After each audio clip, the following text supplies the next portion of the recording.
of the Kenyan people, because if they felt, they would actually communicate as much. They enjoyed the pleasures of our taxes, because austerity measures are for poor people and people paying taxes, but our government does not care about reducing salaries for the presidency, the executive, members of parliament. Even the parks are still there. They're the same guys who are going to travel to Mombasa on a first-class ticket, which is an hour flight, and pay so much money. Right. But the question about unity is a big concern for me, even as a presidential candidate and as a Kenyan, because there's a lot of dog whistling in our politics at the moment. There's a lot of tribalism. There's a lot of where our leaders are trying to take us back into tribal cocoons. So 2 years ago, there was a movement in this country that was tribeless, partyless, and leaderless.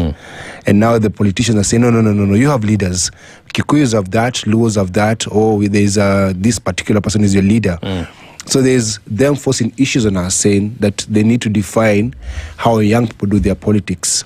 Now, if young people can be able to override those kind of negative politics or ethnicity politics, then there will be unity to transform this country. But if we fall into the trap of tribalism, then Kenya is not going to be saved in the next 1 year in the coming election.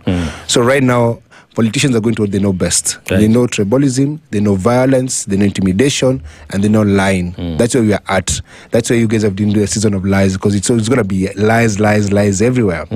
Now, can young people see through that and vote for who is in their best interest, who's going to fight for them? That has to come. So basically, I think we're going to go back to like basic civic education. Right. Is that there's no community that is born with a leader or a king. When you choose your leader, you're not choosing a king, and you're not choosing someone to represent your entire community. You're choosing someone who represents the best interest for you as an individual, not for you as a community. Yeah. I'm going to ask you something, Bonnie, and I think it's time we put this thing